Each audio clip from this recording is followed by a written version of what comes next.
माँ को प्रसन्न कैसे करना है, पूजा अर्चना है, और इस बार क्या किन खास बातों का ख्याल रखना है, राज जी जरा समझा दीजिए पहले। देखिए, अगर माँ को प्रसन्न करने की बात की जाए तो सबसे पहले तो मैं एक बड़ा स्पष्ट रूप से कहता हूँ, मुझे लगता है जीएनटी लगा लीजिए, बैठ जाइए, माँ प्रसन्न हो जाएंगी। क्योंकि आप जीएनटी में बार बार ये कहता हूँ कि एक्चुअल में एक मंदिर की तरह ही दिखता है। पूरे दिन आपको अलग अलग जगह के दर्शन हो सकते हैं, मंदिरों के दर्शन हो सकते हैं, पूजा कैसे करनी है, कथाएं पूरे दिन चर्चा हो सकती है। नहीं, वो तो आप ही लोग बताते हैं ना आगे। मतलब किसी भी तरीके से, और वो घर में अगर लगा रहेगा तो घर के अंदर पॉजिटिविटी आएगी। सबसे पहले माँ को प्रसन्न करने का सबसे पहला तरीका मुझे लगता है एक मंत्र के साथ हम लोग हाथ जोड़ करके प्रारंभ करें। और जो दर्शक अपने घर में बैठे हैं और आप चाहते हैं कि एक्चुअल में माँ प्रसन्न हो जाए, उनका आशीर्वाद प्राप्त हो जाए, तो एक बहुत सुंदर मंत्र है, शरणागत दीनार्थ प्रत्राण पारायणे सर्वस्याते हरे देवी नारायणी नमोस्ते। हाथ जोड़ करके आइए मेरे साथ, एक बार बस मां से जो भी हृदय में प्रार्थना करना है उसको कर लीजिए। अपने टीवी को ही मंदिर समझ करके हाथ जोड़ दीजिए, और मैं कहता हूं निश्चित रूप से कामना पूरी होगी। फिर सावधानियों के बारे में और कैसे पूजा करें उसकी चर्चा करेंगे।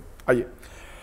ओम शरणागत दीनार्थ परित्रायण पारायणे सर्वस्याति हरे देवी नारायणी नमोस्तुते।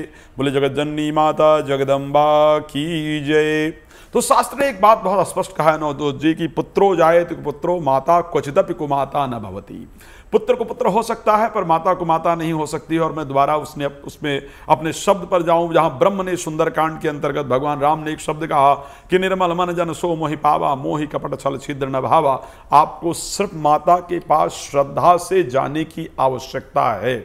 जैसे कोई भी पुत्र ने अपने जीवन में कितना भी माँ को रुष्ट करने वाला कार्य किया हो, लेकिन वो अपने माँ के पास श्रद्धा पूर्वक पहुंच जाए और हाथ जोड़ करके माँ से सिर्फ प्रार्थना कर ले, अपने जो किए गए अपराध हैं उनके लिए उनसे क्षमा प्रार्थना कर ले, तो माँ निश्चित रूप से उसको क्षमा कर देती है। श्री रामचरितमानस के सुंदरकांड में भगवान राम ने एक शब्द कहा, तज मद मोह कपट छल नाना। कैसे माँ या परमात्मा किसी को स्वीकार करता है, क्या हमको जीवन के अंदर करना चाहिए जिसको ब्रह्म स्वीकार करे या मां स्वीकार करे, उसका वर्णन सुंदरकांड के अंतर्गत किया गया कि परमात्मा स्वीकार करता है तज मद, अहंकार को त्याग करके, तज मद मोह कपट छल नाना। जितना कपट है, मद है, मोह है, अहंकार है, इन सबको त्याग करके, ये समाज के लिए हो सकता है लेकिन परमात्मा के लिए नहीं होना चाहिए। जब मां की शरण में जाए तो इन सभी चीजों को त्याग करके अगर उनकी शरण के अंतर्गत जाते हैं तो मां निश्चित रूप से स्वीकार करती है। और यही सावधानी, खैर इस नवरात्र में तो मुझे लगता है वाकई में त्यागना चाहिए। यही वो नवरात्र है जो कामनाओं को पूर्ण कराने वाला नवरात्र है। मुझे लगता है जो चाहे बहुत दिन तक देख लिया जाए उठा करके, ये पहला नवरात्र है जिसके अंदर लगातार 5 दिन रवि योग, जो कि आपकी प्रसिद्धि प्राप्ति के लिए से सुंदर विषय नहीं होता है। सर्वार्थ सिद्धि योग 2 दिन वर्णन मिल रहा है, 2 दिन मिल रहा है, दीपुष्कर योग मिल रहा है, बुद्धादित्य योग की चर्चा ही की गई है। तो इसलिए श्रद्धा पूर्वक जो आपके पास है वो लेकर के जाइए, सात्विक भोग इत्यादि लेकर के जाइए, आदि शक्ति को अर्पण कीजिए। और आज तो वैसे अगर बात की जाए, चंद्रघटायाम यस्याः चंद्रघंटा, जिनके मस्तक पर अलहतकारी चंद्रमा विराजमान है, जो आपको चाहे जितना तनाव है उस तनाव से आपको निकाल करके सात्विक परिस्थिति में लेकर के जाती हैं, आपके जीवन के रास्ते को तैयार करती हैं। आज उन देवी का एक्चुअल में दिवस है। तो ये नवरात्र मेरे दृष्टि में कामना पूर्ति का एकमात्र माध्यम है। सिर्फ आवश्यक है कि श्रद्धा से हम। तो क्या दिखाती है नक्षत्रों की दशा? देखिए, अगर इस बार नक्षत्रों की बात करें तो बहुत महत्वपूर्ण है, क्योंकि नवरात्र का जो प्रारंभ हुआ वो उत्तरा फाल्गुनी नक्षत्र से प्रारंभ हुआ। उत्तरा फाल्गुनी के स्वामी भी सूर्य हैं और उत्तरा फाल्गुनी के जो नक्षत्र देवता हैं वो भी सूर्य हैं। आर्यमा उसके देवता हैं, आर्यमा भगवान सूर्य को कहा जाता है। और जो विजयादशमी पड़ रही है, जिस दिन वास्तविकता में नवरात्र का पारण है, नवमी को खत्म करके ये कहा जाता है कि विजयादशमी के अंतर्गत नवरात्र का पारण करना चाहिए, उस दिन उत्तराषाढ़ा नक्षत्र है। और उत्तराषाढ़ा नक्षत्र के भी जो स्वामी माने जाते हैं वो भगवान सूर्य मानते जाते हैं। जब किसी भी नक्षत्र के देवता, नक्षत्र के स्वामी से ही सूर्य के नक्षत्र से स्पेशली नवरात्र प्रारंभ हो और उसी नक्षत्र से जाकर के नवरात्र समाप्त हो, तो ऐसी परिस्थिति के अंतर्गत उसको प्रसिद्धि देने वाला मन की कामनाओं को पूर्ण करने वाला व्रत कहा जाता है, उसको मन की कामनाओं को पूर्ण करने वाला त्योहार कहा जाता है। श्री रामचरितमानस की एक बहुत सुंदर चौपाई है, अगर मैं आज के नवरात्र को कनेक्ट करने का प्रयास करूं तो मुझे लगता है वो सबसे सुंदर होगा। श्री रामचरितमानस में गोस्वामी तुलसीदास जी ने लिखा कि जोग लगन ग्रह वार अतिथि सकल भये अनुकूल। तो ये वो नवरात्र रहा जिस दिन योग लगन ग्रह वार तिथि सब कुछ अनुकूल हो गई, जो कि हमारे कामनाओं को पूर्ण कराने के लिए सबसे बेहतरीन है। तो नक्षत्र इस बार जो परिस्थितियां नक्षत्र से प्रारंभ हुई है वो वास्तविकता में एक और चीज बहुत महत्वपूर्ण है। नवरात्र जस्ट व्रत का ही, जस्ट पूजा करने से, व्रत करने से क्या फल मिलता है? नवरात्र एक्चुअल में अपनी आत्मिक शक्ति को जागृत करने का पर्व है, अपने आप को जगाने का पर्व है। अगर मैं देवताओं की बात कर लूं, जब तक शक्ति उनको नहीं प्राप्त हुई है, जब जब देवता शक्ति से अलग हुए हैं, तब उनके जीवन को देख लीजिए, और जब उनके जीवन में शक्ति रही है, आदिशक्ति रही है, तब उनके जीवन को देख लीजिए। तो हम सभी के जीवन के अंतर्गत आदिशक्ति का बहुत महत्वपूर्ण योगदान है। मैं भगवान शंकर की अगर बात करूं, जब तक माता पार्वती उनके साथ रही हैं, क्योंकि नवरात्र का प्रारंभ माता पार्वती के स्वरूप से होता है, तब उनके जीवन को देखिए। जब कुछ दिन माता सती ने अग्नि में अपने आप को भस्म किया और माता पार्वती के रूप में उनका अवतार नहीं हुआ, उस बीच में यदि भगवान शंकर के जीवन को देखेंगे तो उदासीनता परिपूर्ण रहा।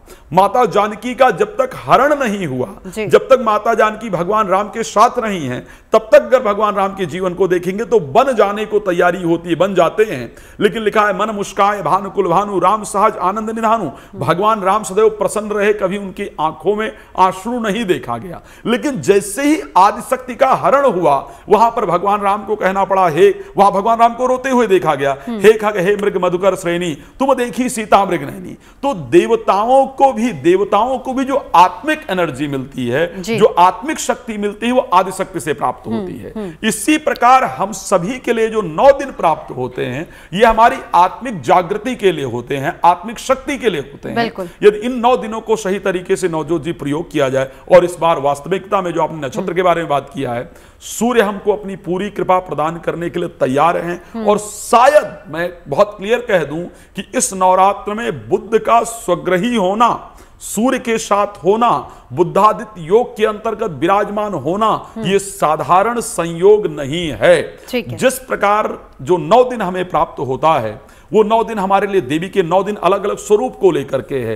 पहला दिन आत्मिक जागृति के लिए, दूसरा दिन देवी तप करती हैं शिव को प्राप्त करने के लिए। देखिए, अगर आने वाले दिनों की बात की जाए, मैं बार बार इस शब्द को कहता हूं कि सिर्फ मैं बार बार नवग्रहों की हम चर्चा कर रहे हैं कि हाँ इस ग्रह को बेहतर कर सकते हैं, इस ग्रह को बेहतर कर सकते हैं, इस ग्रह को बेहतर कर सकते हैं। मैं एक बात बड़ा स्पष्ट कहता हूं कि 9 ग्रहों से ऊपर एक चीज है, और वो है माता की अनुग्रह।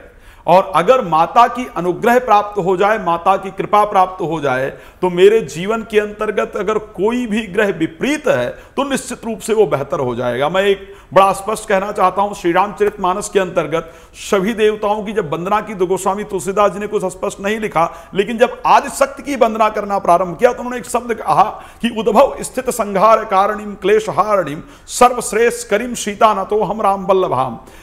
जीवन की स्थिरता में, जीवन की वृद्धि में, जीवन की सफलता में, किसी भी परिस्थिति में, और इवन अगर यह कहा कि आदि शक्ति की कृपा ना प्राप्त होने पर जीवन के नष्ट होने में, इन सभी चीजों में दैवीय शक्ति और स्पेशली आदि शक्ति की कृपा बहुत महत्वपूर्ण है। तो जो 9 दिन हमें प्राप्त होते हैं जीवन के अंदर, हमारे शरीर के अंदर 5 ज्ञान इंद्रियां और 5 कर्मेंद्रियां जो हैं, और इस बार का 10 दिन का नवरात्र ये सूचित करता है उस 5 ज्ञान इंद्री और 5 कर्म इंद्री को जागृत करने का जो समय है वो इस समय पर है। मुझे लगता है अगर कृपा प्राप्त करनी है तो बहुत सिंपल सा कार्य है। रात्रि का महत्व है। हम दिन में एक्सक्यूज दे सकते हैं कि साहब हम दिन भर ऑफिस में काम करते हैं, ये करते हैं, वो करते हैं, इसलिए आराधना करने का समय नहीं मिलता है। रात्रि का समय है, श्रद्धा से आइए, स्नान इत्यादि करके देवी के सामने बैठिए, या मैं स्पेशली कहूंगा अगर रुद्राक्ष की माला मिले उसको लीजिए, और उसके साथ या देवी सर्वभूतेषु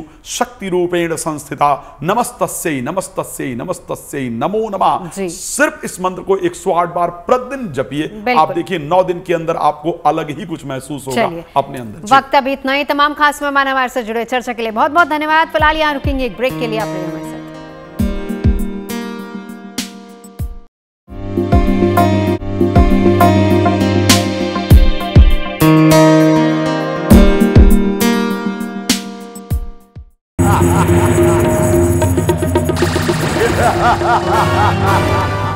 अरे अगर आप मुझसे जुड़ करके अपनी समस्याओं का समाधान चाहते हैं और चाहते हैं कि आपकी समस्याओं को ज्योतिष के माध्यम से सुलझाया जाए, तो आप हमसे संपर्क कर सकते हैं, जुड़ सकते हैं एस्ट्रो तक पर।